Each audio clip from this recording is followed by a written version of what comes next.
Colour இருக்கு. சூப்பரான மிட்டாயும் சாப்பிட்டு இருக்கோம். ஐஸாவே இருக்கு. வெளியே விளையாண்டு இருந்தேன்னா அப்போ 2 தோடும் வந்துச்சு. அதோட எங்கள் அம்மா 2 தோடையும் பிடுங்கி வச்சுட்டாங்க. என் காட்டில் தோடே இல்லை. எப்படி 2 தோடு ஒரே நேரத்தில் வந்துச்சுன்னு பார்த்தீங்களா?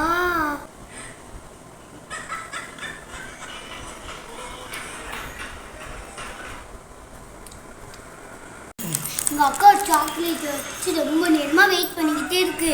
அப்படியே கூப்பிட்டு கத்தோடு வெளியே இருந்து வந்தேன். வாங்க இப்போ என்ன சாக்லேட் இருக்குன்னு பார்க்கலாம். என்ன சாக்லேட் வச்சுருக்கேன்? இவ்வளோ நேரம் உனக்கு வெயிட் பண்ணிக்கிட்டு இருந்தேன். எவ்வளோ நேரம் உனக்கு கூப்பிடுறது? எவ்வளோ நேரம் நான் சாக்லேட் வச்சு சாப்பிடாம உட்காடுறது? சொல்லிட்டு பிரிக்க வேண்டியதானப்ப. சரி வா பிரிப்போம். சாக்லேட் வச்சிருந்தேன்.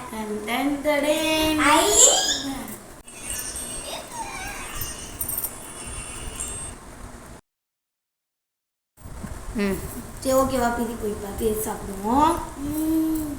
வாவ், சைனா கொடியில நல்லா அப்படியே கோல்டன் கலர்ல இருக்கு பாருங்க. சைனா கொடியில இது பாருங்க, சைனா கொடி. இப்போ வாங்க இது பிரிக்கலாம். எங்கிட்ட பிரிக்கிறது இருக்குது என்றால் இந்த அத்தி சூப்பராக இருக்கு. ஃபோன் கவர் மாதிரி இந்த பிரிச்சுக்கோங்க. துபாயில இருந்து வந்து துபாய் சாக்லேட். அப்போ துபாய் சாக்லேட். எஸ். வாவ், சூப்பராக இருக்குல்ல பார்க்கவே. இந்த மாதிரி காட்டணும். உள்ள சாக்லேட் இருக்கு. உள்ள சாக்லேட் வட்டமா ஓவல் ஷேப்ல வெளிய ஒரு காபி மிட்டாய் மாதிரி இருக்கு.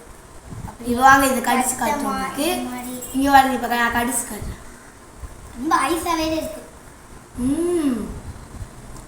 இது வந்து சாக்லேட், கீழே எக்லெஸ் மாதிரி உள்ளாக்க பருப்பு இருக்கு. செம டேஸ்டா இருக்கு. அந்த பருப்பு தான். ஓகே குட்டீஸ், பை பை. அடுத்து ஒன்னொரு சாக்லேட்டோட உங்களை வீடியோல சந்திக்கிறோம். நீங்க ஃபாலோ பண்றவங்களுக்கு குச்சி மிட்டாய் குடிக்கிறோம். Bye by.